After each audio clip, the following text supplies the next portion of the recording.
عدیل finders کے viewers, خواب میں کچھ لکھنا۔ حضرت دانیال فرماتے ہیں، حضرت دانیال علیہ السلام نے فرمایا ہے،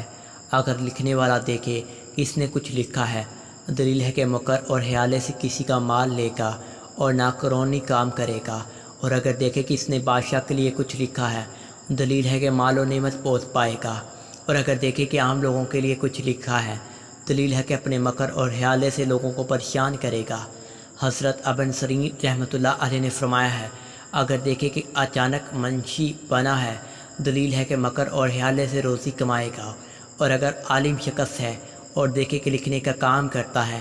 دلیل ہے کہ خیر و منافعت پائے گا، اور اگر دیکھے کہ شعر اور غزل اور افسانہ لکھتا ہے، دلیل ہے کہ دنیا کے کام میں لگے گا اور آخرت کے کام کو بھولے گا، اور اگر دیکھے کہ قرآن مجید اور توحید اور دعا لکھتا ہے، دلیل ہے کہ خیر و نفع پائے گا۔ حضرت جابر مغربی رحمۃ اللہ علیہ نے فرمایا ہے کہ اگر کوئی شخص خواب میں دیکھے اس نے خون کی سیاہی سے خط کو لکھا ہے، تو دلیل ہے کہ وہ سود کا ممسک لکھے گا۔ حضرت اسماعیل اشہد رحمۃ اللہ علیہ نے فرمایا ہے، اگر منشی خواب میں دیکھے اس نے کسی سردار کو خط لکھا ہے، اگر صالح ہے تو اس کے دین اور دیانت کے ضائع ہونے پر دلیل ہے، اور اگر بدکار ہے تو توبہ کرے گا، اور اگر دیکھے کہ سرخی کے ساتھ لکھتا ہے تو دنیا کی عیش و عشرت پر دلیل ہے،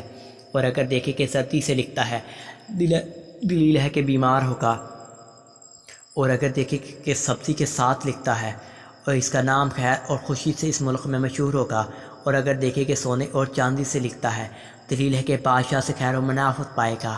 حضرت جعفر صادق علیہ السلام نے فرمایا ہے کہ خواب میں لکھنا 4 وجہ پر ہے: خیر و منافعت، مال و نعمت، مکر اور حیالے سے کچھ حاصل کرنا، اور معطل ہونا۔ خوابوں کی تعبیر جاننے کے لیے کمنٹ باکس میں ہمیں